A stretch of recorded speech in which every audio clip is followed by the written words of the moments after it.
Remember, the theme for today is world building. My name is Dorian. This is SCM Comics. We are continuing our coverage of Hox and Pox with Power of X, number 5.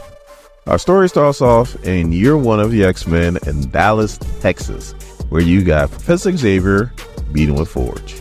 And what I want to know is, what kind of aquarium, for one, allows drinking, and for two, is big enough to have a big old whale in there? Like, you see the size of that whale? Like, come on now. Like, what you guys doing in Texas? Please let me know in the comments. Anyway, the reason why Professor Xavier is meeting with Forge is because he wants Forge to build like a huge backup database for Cerebro, so that when they scan a mutant signature and take in everything that is of that mutant, it needs to go somewhere.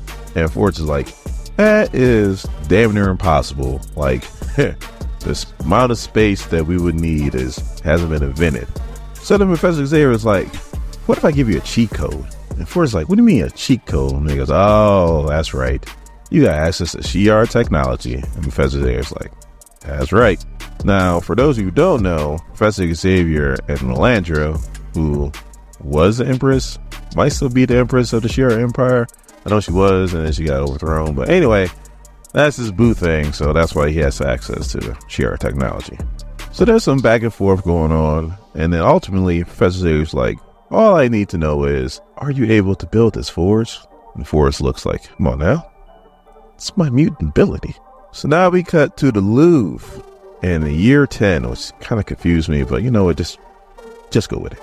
So she's looking at a statue, and then all of a sudden, somebody says psychically, everybody out. So everybody starts clearing out, except for her. And then once she's standing there, Professor Xavier shows up, and so does Magneto. So now there is no love lost between Emma Frost, Professor Xavier, and Magneto. They're telling her about Krakoa, and you know, Emma's like, oh, we're doing a whole mutant island thing again. Like, it didn't work out last time, and she takes like personal offense to that because she feels like that's one of her biggest failures, because her team was on there and they all died, every last one of them. If you don't know what I'm talking about Genosha. So they know they're going to be building this thing up pretty quick once they start letting people in, and if they want to become a real nation, then they're going to have to utilize Emma Frost's political ties. So Emma's like, what's going to make it different this time? Like, what can possibly make it different this time? And Professor Xavier and Magneto are like, you know what? We can show you better than we can tell you. She goes to Krakoa. She's like standing on like this cliff, and she goes, all right, one more time for the children. I'm in. So then she's like, all right, what do you need from me? You know, what they need. Whew. So now, for those of you who don't know, Professor Xavier is a billionaire. Emma Frost is a billionaire. It's a little bit bigger billionaire. And she's a billionaire because of her business that she runs. And no, it's not the Hellfire Club. She actually got into the Hellfire Club because she is a successful businesswoman. You see, the reason why they need Emma in there, not just for her political ties, but her company and the Hellfire Club knows how to distribute on like a global scale. So they're like the Amazon of the mutant world, and they need to distribute these drugs, and the Hellfire Club is the best way for them to do it. Man, the more I talk about this, it's not like Professor Xavier and Magneto. It's like Ghost and Tommy, man. Like, this is crazy. This might as well be an episode of Power. But they don't just need her. They also need her to bring back Sebastian Shaw. And Emma Frost is like, I just got rid of that motherfucker. Like, why would I bring him back? So they're like, yeah, we're going to be selling these drugs the right way, but we also are going to need to be selling these drugs on the black market to get as much money as possible. Like, oh my God. Like, whew. Like I said, episode of Power. And that's where Sebastian Shaw comes in, because who knows the black market better than the Black King? So they also tell her about a council that's being formed on Krakoa, which is going to be a quiet council, some of the best storytelling ever. And she gets 2 seats. And she's like, if I got to bring back Sebastian Shaw, then I'm going to need 3. So now in the last video, we saw all the bad guys come. Now we see the summoning where Professor Xavier astro projected himself to talk to Exodus and the Acolytes, talk to Sinister, talking to Omega Red, talking to Gorgon. He also talked to Namor, and they had a lively conversation. But in a nutshell, Namor pretty much told him, Go f yourself. So now we go 1,000 years into the future, and you have the Phalanx. And the Librarian and the, I guess you could say, humans, barely, are still trying to get accepted into the Phalanx Dominion. And one of the elders was accepted, but he was also destroyed. And the Librarian's like, what the hell's going on? And he's asking this to Nimrod the Lesser, because Nimrod went from being like a Great Dane to a Yorkie.